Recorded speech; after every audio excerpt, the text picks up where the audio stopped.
Oh, hey, everyone. My name is Scott, and this is Jordan. We are talking about War on a Space Knight.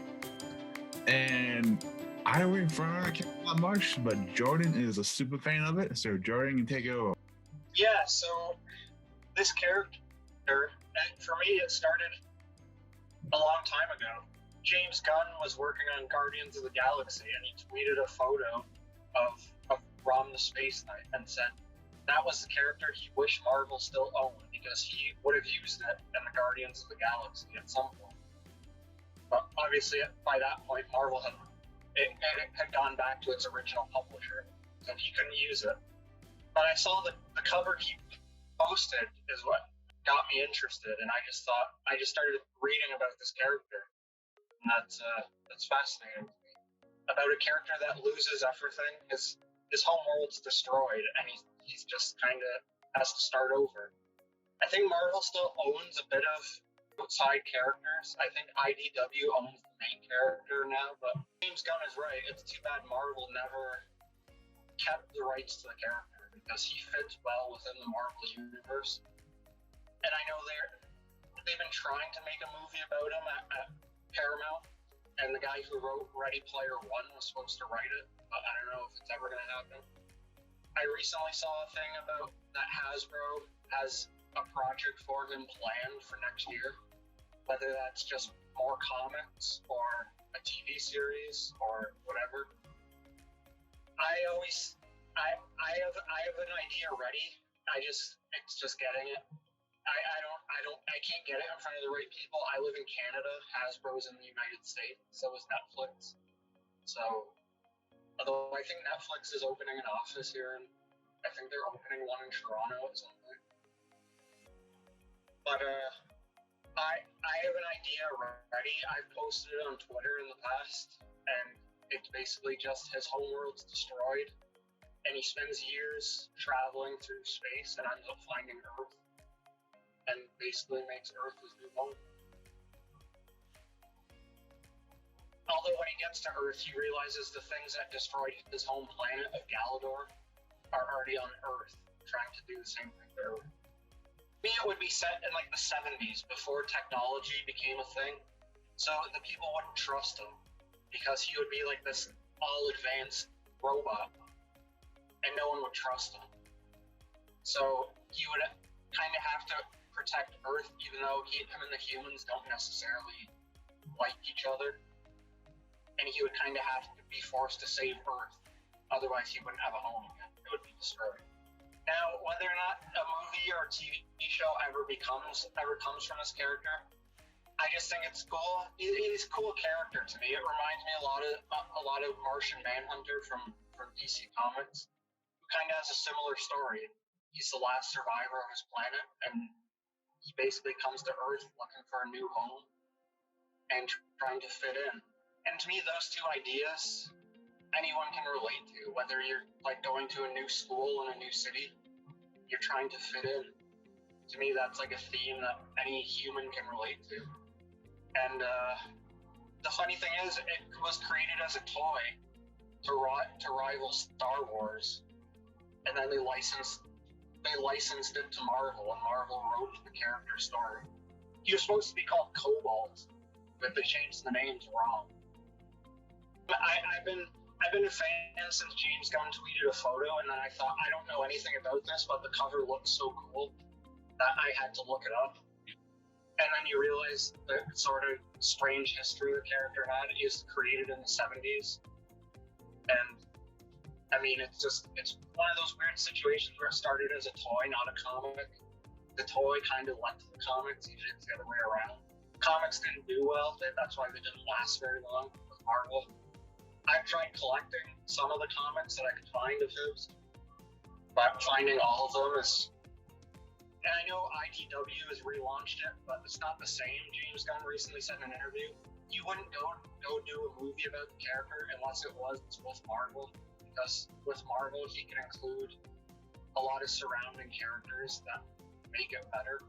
But for me, it's not about it being with Marvel, it's about telling a story, a contained story that would end. It wouldn't keep going.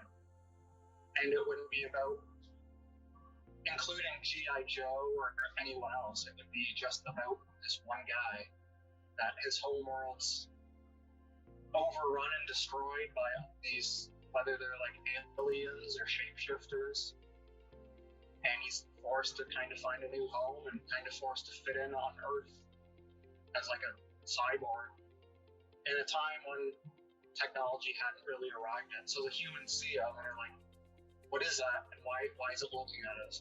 It's gonna kill us. Because he has like a gun too, he has like a radar gun. So it's like, naturally humans would be terrified of something like that, especially in the 70s. Yeah, that'd be true. Yep. That's my thing with it. I love it. I have something ready to go. I created that ZBrush thing on purpose. That was done intentionally. But it's like, I don't know. I've tweeted to Hasbro about it, and honestly, all they sent me was a link to their contact page, which does nothing for me. It's like, if you have any questions about or concerns about our products, please contact us. It's like, no, I don't have questions about your products. I'm trying to tell you I have an idea I want to pitch to you guys, but they don't get it. And the only way to get it in front of the right people is I need an agent out in the States that could get me in front of Paramount or Hasbro or Netflix, where I could say, you've done series about every other character, including Stretch Armstrong, so why not give this guy a chance? Because I think it would find an audience. Yeah. No, you're not too familiar with it. I'm kind of maybe familiar with the toy voice thing, but anything else, like the comic book, I haven't really read it. I think I saw him guest spot in some shows too, maybe. But that's basically it.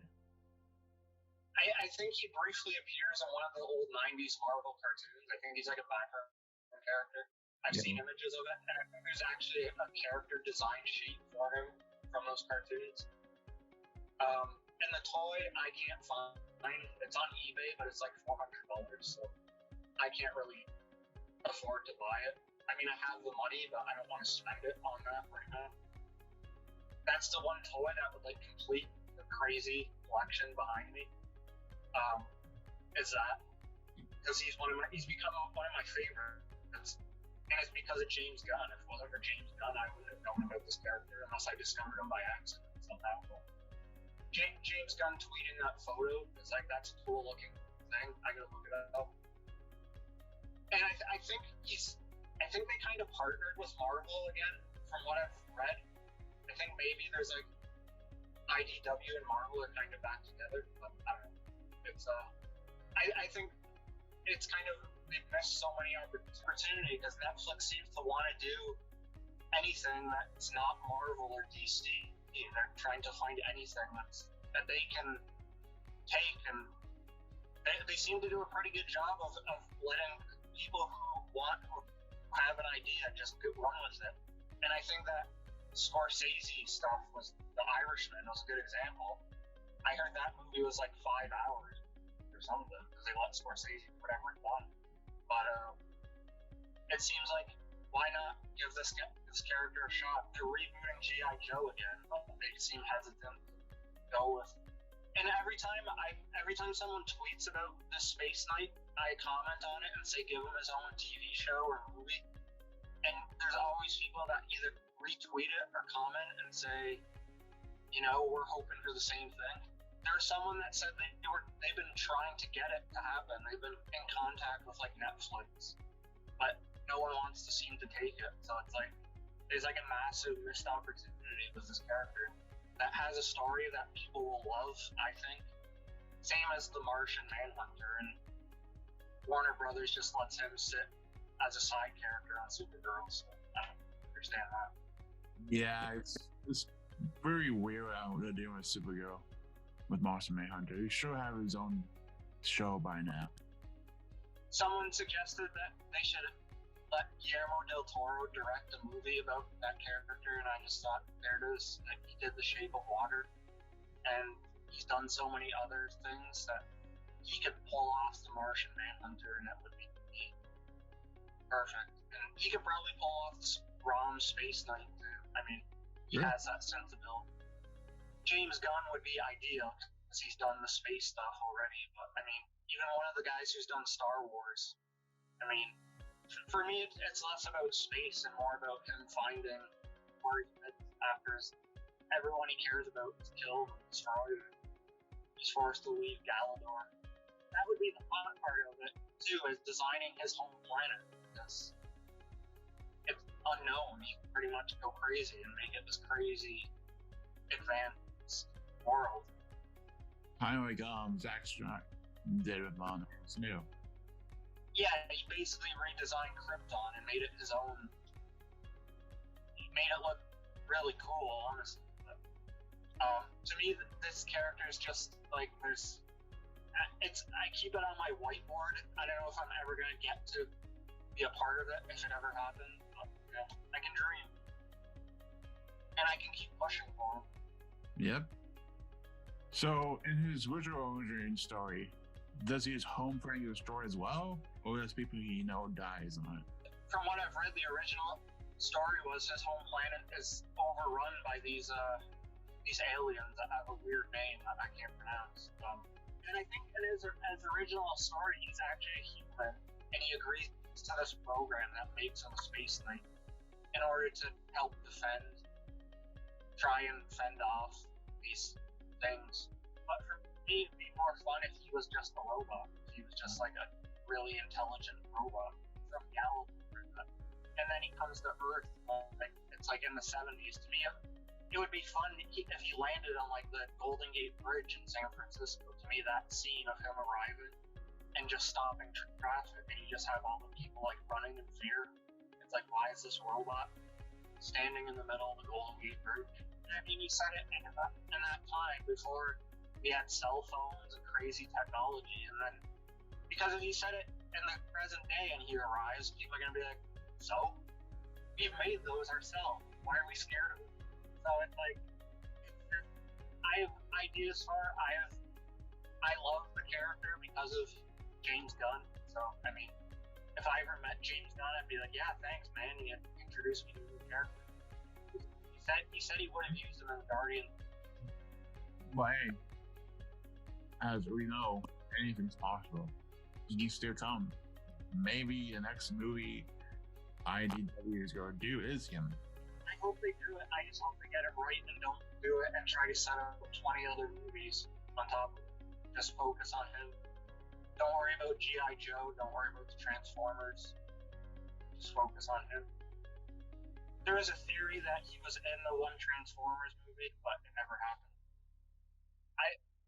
Someone on Twitter posted a link that had their schedule of all the things they planned on doing next year with all their properties. They have the Snake Eyes movie or whatever. Mm-hmm. And Rom is listed. They spelled his name wrong, but it's listed. It shows how much they care about him. They spelled his name wrong. Why? That happens with tons of movies. Last year, Bano called Annie Long. But hey, hopefully it's still a good movie. It almost seems like it would be better if it was like a series. You could kind of stretch it out more, but I mean, the way movies go, unfortunately, it's probably going to be made as a film in a universe and set up 20 million other films and kind of get lost in the mix. Yeah. Because I'm sure Hasbro wants to create something, because everyone does nowadays. Because Marvel created this problem, and now everyone's talking. That's why Godzilla and King Kong are going to fight each other, and that's why they tried to do it with the Universal monsters, and it failed. DC's just figuring out how to do it now by not copying Marvel and doing it their own way. And that's the way it goes. They tried to do it with Valiant, with Bloodshot. Kind of failed. I enjoyed it. I thought it was fun. I'm not a fan of things people, but it looked like fun. So that's probably what it's going to be. It's going to be here's Rom, and he exists with G.I. Joe. Like, okay. But as long as they do it good and it's accurate, I'd be okay with it. Does he necessarily need to team up with G.I. Joe? No, he doesn't. But they'll make it happen. True.